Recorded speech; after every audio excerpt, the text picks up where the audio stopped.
Ada pertanyaan nih, apa benar mandi malam dapat berbahaya untuk kesehatan? Biasanya dikaitkan dengan penyakit rematik dan paru-paru basah. Oke, kita bahas satu persatu ya. Yang pertama, penyakit rematik. Sejauh ini belum ada bukti medis yang menyatakan mandi malam dapat menyebabkan penyakit rematik. Bahkan menurut penelitian, mandi malam dengan menggunakan air hangat dapat membantu mengurangi gejala penyakit rematik. Yang kedua adalah paru-paru basah. Ini juga tidak benar. Bukan disebabkan oleh masuknya air ke dalam paru-paru pada saat mandi malam, tetapi disebabkan oleh adanya infeksi, kanker, penyakit autoimun, ataupun penyakit-penyakit lainnya. Mandi pada malam hari justru memiliki beberapa manfaat. Yang pertama, mempercepat Anda terlelap. Yang kedua, meningkatkan kualitas tidur Anda jika Anda mandi dengan menggunakan air hangat. Halo, hari ini saya ingin berbagi mengenai cara dan posisi tidur yang baik untuk penderita sakit MAH. Yang pertama, hindari tidur dalam posisi telentang. Kenapa? Karena dapat menyebabkan meningkatnya tekanan pada rongga perut. Apalagi jika baru makan, dapat menyebabkan asam lambungnya naik. Yang kedua, hindari posisi tidur miring ke kanan. Karena hal ini dapat membuat otot pintu esofagus menjadi lemah sehingga asam lambung mudah naik ke atas. Menurut penelitian, dianjurkan untuk tidur dalam posisi miring ke kiri, karena asam lambung dapat mudah mengalir ke usus. Yang ketiga, dengan meninggikan kepala, dengan cara menumpuk bantal, biasanya yang dianjurkan 30 derajat dari tempat tidur, gunanya untuk mencegah asam lambung naik ke kerongkongan. Yang keempat, gunakan baju yang longgar saat tidur, dan setelah makan jangan langsung tidur ya, tunggu sekitar 3-4 jam baru kemudian tidur. Semoga membantu. Dok, makanan apa sih yang harus dihindari saat sedang sakit tifus? Nah, nomor 1 adalah makanan yang mengandung tinggi serat. Contohnya adalah oatmeal, roti gandum. Kenapa? Karena makanan jenis ini dapat memperberat kerja saluran pencernaan yang sedang sakit. Yang kedua adalah makanan berminyak. Contohnya adalah goreng-gorengan, mentega. Kenapa? Karena makanan ini dapat memperparah peradangan yang sedang terjadi.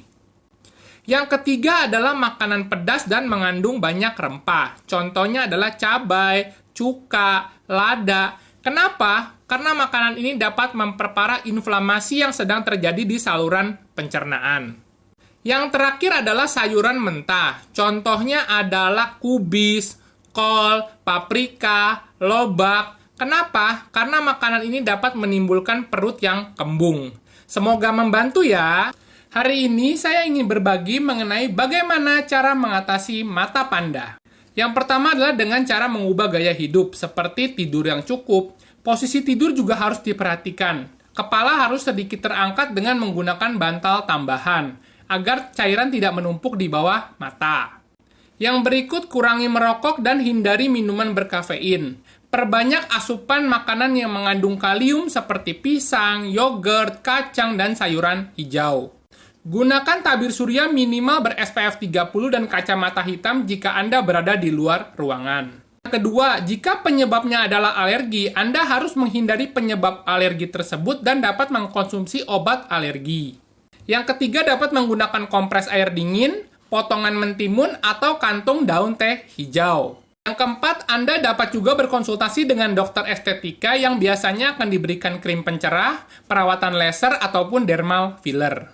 Dok, keramas saat menstruasi itu berbahaya atau tidak ya? Karena katanya dapat menyebabkan sakit kepala dan juga menyebabkan menstruasi menjadi tidak lancar. Nah, sakit kepala itu bukan disebabkan oleh perubahan suhu pada saat keramas, akan tetapi disebabkan oleh perubahan kadar hormon estrogen dan progesteron. Untuk menstruasi yang tidak lancar, mungkin Anda pernah mengalami darah haidnya tiba-tiba berhenti dan keluar lagi di tengah siklus menstruasi. Nah, ini tidak ada hubungannya sama sekali dengan keramas, tapi karena perubahan hormon estrogen dan progesteron. Hormon estrogen dan progesteron ini juga akan mempengaruhi produksi kelenjar minyak di kulit, termasuk kulit kepala. Produksi minyak berlebih ini akan membuat kulit kepala atau rambut terasa lebih lepek. Jadi, selama menstruasi, tetap jaga kebersihan tubuh dan keramas sangat boleh dilakukan. Ada banyak banget nih pertanyaan. Dok, boleh nggak sih saya minum air dingin atau air es selama menstruasi? Oh, jangan. Karena darah menstruasi dapat membeku dan menstruasi dapat terhambat. Tapi bohong.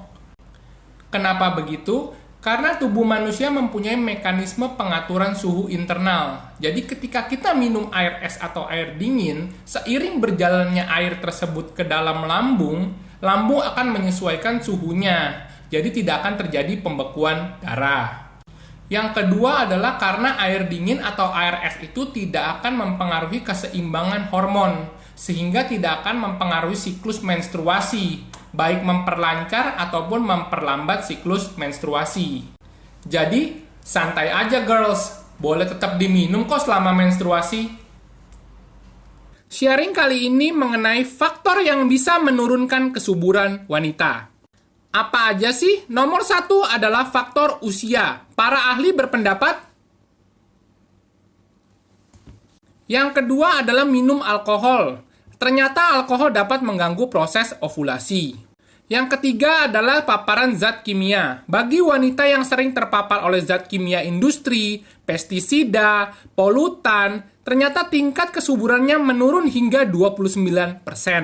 Yang keempat adalah merokok. Sebuah penelitian. Kenapa bisa begitu? Karena merokok dapat mengacaukan hormon dan merusak DNA. Yang kelima adalah berat badan. Wanita yang obesitas atau terlalu kurus, ternyata proses ovulasi normalnya dapat terganggu. Yang keenam adalah gemar makan junk food dan makanan manis. Memang dampaknya tidak secara langsung, tapi dalam jangka panjang akan mempengaruhi kesuburan. Semoga membantu. Fresh like Dougie. Fresh like Dougie. Fresh like Dougie. Fresh like Dougie. Fresh like Dougie. Fresh like Dougie. Fresh like Dougie. Fresh like Dougie. Fresh like Dougie. Fresh like Dougie. Fresh like Dougie. Fresh like Dougie. Fresh like Dougie. Fresh like Dougie. Fresh like Dougie. Fresh like Dougie. Fresh like Dougie.